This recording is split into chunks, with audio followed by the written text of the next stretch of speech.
శుక్లాంబరధరం విష్ణుం శశివర్ణం చతుర్భుజం ప్రసన్నవదనం ధ్యాయేత్ సర్వవిఘ్నోపశాంతయే. ఓం గం గణపతయే నమః. ఓం శ్రీమాత్రే నమః. ఓం శ్రీ గురుభ్యో నమః. మా ఆది ఆశలు చూస్తున్నటువంటి మీ అందరికీ పేరు పేరున నా హృదయపూర్వక నమస్కారాలు. ఇప్పుడు మనం 19 జూలై అంటే 19th జూలై 2026 నుండి 25th జూలై ఈ వారం రోజులు 2026 వరకు ఎలా ఉండబోతుందో తెలుసుకుందాం. దానికంటే ముందు ఏంటంటే ప్లానెటరీ పొజిషన్ గురించి తెలుసుకుందాం. అంటే ఒక 2 minutes కదా, కొంచెం సేపు. వృషభ రాశిలో కుజుడు, అలాగే బుధుడు కూడా వక్రగతిలో ఉన్నాడండి మిథున రాశిలో. అలాగే కర్కాటకంలో రవితో కలిసిన గురుడు బ్రహ్మాండం అండి. వీళ్ళిద్దరూ చాలా కాంబినేషన్. కర్కాటక రాశిలోనూ సింహరాశిలోనూ వాళ్ళు చాలా మంచి ఫలితాలు ఇస్తారు. అలాగే శుక్రకేతువులు సింహరాశిలో ఉన్నారు. అలాగే రాహు బాహువుల మీద తిప్పాడు. రాహు మనకి కుంభరాశిలో కుంభరాశిలో ఉన్నాడు. అలాగే శనీశ్వరుడు మీనరాశిలో ఉన్నారు. ఈ విధంగా ప్లానెటరీ పొజిషన్ ఉందండి. ఒక విధంగా చెప్పాలంటే సవ్యకాల సర్పదోషము కింద వస్తుంది అని చెప్పచ్చు మనం. జనరల్గా చంద్రుడు తప్పిస్తే మిగతా గ్రహాలన్నీ కూడా రాహుకేతువుల మధ్యలోనే ఉండిపోయాయి. అవునా? సింహరాశి వారికి ఈ వారం మొత్తం కూడా అంటే 19th నుంచి 25th వరకు కూడా సింహరాశి వారికి చాలా బాగుందండి.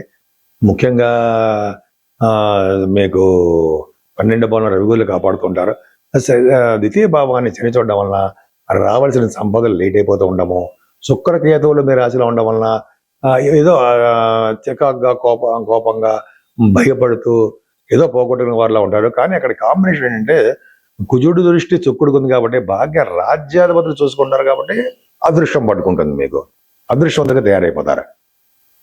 అలాగే చతుర్థ భావాన్ని కూడా అంటే ఎక్కడికి వెళ్ళినా సుఖపడే గీత బాగా ఉండడము, చదువులో ఆటంకాలు లేకుండా మ్యూజిక్ రంగంలో హాయిగా ప్రశాంతంగా ఉంటూ, అంతేకాకుండా రైతులకి అనుకూలవంతమైన సంపదలు కలుగుతూ ప్రశాంతంగా కంఫర్టబుల్నెస్ లైఫ్ ఉంటుంది. మీకు సంతాన విషయంలో చిన్న చిన్న ప్రాబ్లమ్స్ ఉంటాయి, కొంచెం జాగ్రత్తగా ఉండండి. ఆడ సంతానం విషయంలో కొద్ది ప్రాబ్లమ్స్ రావడానికి అవకాశం ఉంది. ఏదేమైనా మీకు ఆరోభావాన్ని గురుడు చూస్తుండడం వల్ల, గురుడు చూడడం వల్ల శత్రువు వలన భయం కానీ, రోగాల వలన భయం కానీ, రుణాల వలన భయం కానీ ఏమి ఉండదు. కానీ రాహు సప్తమంలో ఉండడం వల్ల ఆలస్య వివాహాలు కానీ, భార్యాభర్తల యొక్క దాంపత్య జీవితంలో ప్రాబ్లమ్స్ కానీ ఉంటాయి. ఏదైనా అష్టమ స్థానంలో శని ఉన్నాడు. కానీ శనికి గురుదృష్టి ఉందనుకోండి, హెల్త్ ప్రాబ్లమ్స్ ఇస్తూ ఉంటాడు. లేకపోతే అవ్వవలసిన పనులు అవ్వకుండా చేసేస్తుంటాడు. కానీ శని ప్రభావం వలన, శనికి గురుదృష్టి ప్రభావం వలన మిమ్మల్ని కాపాడుతూ ఉంటాడు. భాగ్యస్థానాధిపతి కుజుడు బాగున్నాడండి. 12వ భావాన్ని జనరల్గా 9th house లార్డ్ దశమంలో ఉన్నాడు. కానీ శని చేత చూడబడతాడు కాబట్టి మీ యొక్క వ్యాపారాలు డల్ అయిపోతూ ఉంటాయి, కొన్ని ఇబ్బంది పడుతుంటారు. అగ్ని వలన లేకపోతే చిన్న రోడ్డు ప్రమాదాల వల్ల జరగడానికి అవకాశం ఉంది. మీ వ్యాపారాలు నష్టం అయిపోవడానికి అవకాశం ఉంది. కానీ దశమంలో కుజుడు చాలా బాగున్నాడండి.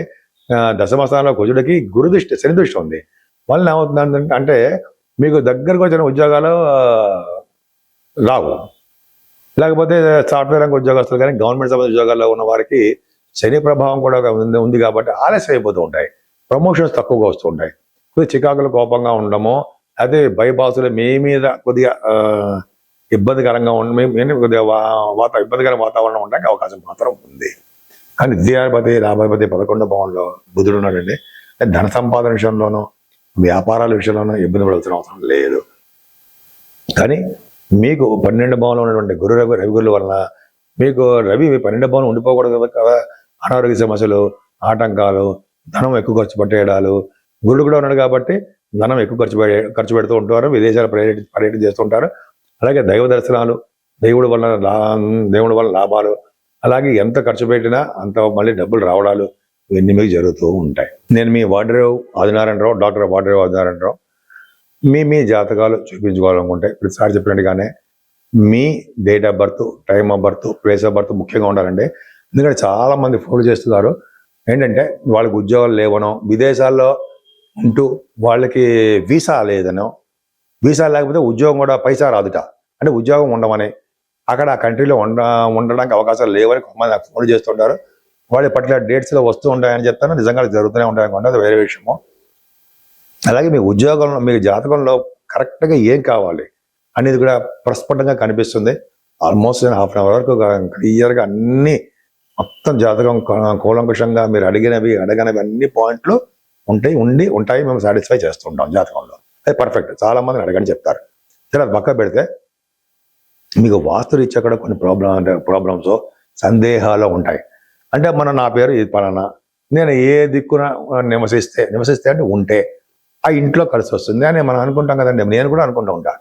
మనం ఏడు పడమర తూర్ప అనుకుంటూ ఉంటాం కదా. కాబట్టి మీకు ఆల్రెడీ మీకు తెలుసు. వాళ్ళు తెలుసుకోవాలనిపిస్తే మీరు ఫోన్ చేయండి. అంటే మీకు ఎటువంటి ఏ దిక్కులో ఉంటే మీకు బాగుంటుంది. అలాగే మీరు గృహప్రవేశాలు ఏ నెలలో చేస్తే బాగుంటుంది, పెళ్లి సంబంధాలు ఎప్పుడు పెట్టుకుంటే బాగుంటుంది, అలాగే శంకుస్థాపన ఎప్పుడు చేసుకుంటే బాగుంటుంది, ఇవన్నీ ఉంటాయి కదండి. దాంట్లో కూడా నాకు బాగా ఎక్స్పీరియన్స్ ఉంది, నేను చెప్పగలను. ఒకవేళ మీకు వాళ్ళ అవకాశం చెప్పించుకోవాలనుకుంటే మీరు కింద నెంబర్ స్క్రోల్ అవుతుంది. స్క్రోల్ అనేది కింద కనిపిస్తుంది కదా, 7075389589 ఈ నెంబర్కి ఫోన్ చేస్తే నేను తప్పకుండా చెప్తాను. సరే పక్కా పెడితే అసలు ముఖ్యంగా 12 రాసుల వారు ఆచరించదగ్గ పూజలు ఏమైనా ఉన్నాయా, అయితే మనం ఏమైనా పరిష్కార మార్గాలను సూచించగలమా అని చెప్పచ్చండి. మన లిమిట్స్లోనే, అంటే మన డబ్బులు ఉన్న పరిధిలోనే చిన్న పరిష్కార మార్గాల గురించి చెప్పుకుందాం. ముఖ్యంగా అన్ని రాశుల వారికి ఇదంతా కూడా ఆషాఢ మాసంలో మంచి శుభకార్యాలు ఏమీ ఉండవు. కాబట్టి దేవతారాధన ఎక్కువ చేసుకోవాలి, దైవ చింతన ఎక్కువ ఉండాలి. ముఖ్యంగా 25వ తారీఖునే తొలి ఏకాదశి వస్తోంది. ఆ రోజు చాలా చాలా అద్భుతమైన ఏకాదశి అన్నది. ఆ ఏకాదశి పూట విష్ణువుని ఆరాధించాలట. విష్ణువుని ఆరాధించడం, విష్ణు సహస్రనామాలు చేసుకోవడం, విష్ణువుకి తులసి దళాలతోటి, మల్లె పువ్వులతోటి, మారేడు దళాలతోటి పూజించడం సర్వదా శ్రేష్టం. విష్ణువుని పూజించాలి. అలాగే శివుడిని అభిషేకించాలి. విష్ణువుని కీర్తించాలి. పూజించాలంటే కీర్తించాలి విష్ణువుని. అంటే 108 నామాలు అంటుంటాం కదా, అలాగా అదొకటి. విష్ణు సహస్రనామాలు, అలాగే ఆయన్ని ఎక్కువగా మనం కీర్తిస్తూ ఉండాలి ఆ విష్ణువుని. తొలి ఏకాదశి కూడా అందుకని దాని వలన మన దగ్గరికి అంటే జనరల్గా మనం అంటాం కదా, యమభటులు దగ్గరికి రారు అంటాం కదా.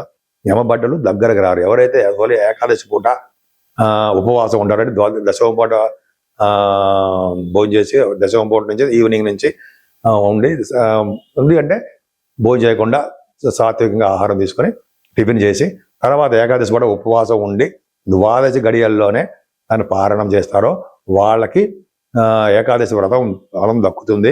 విష్ణు యొక్క సంపూర్ణమైన అనుగ్రహం కలుగుతుంది. అంతేకాకుండా యమభటులు మన దగ్గరికి రారు.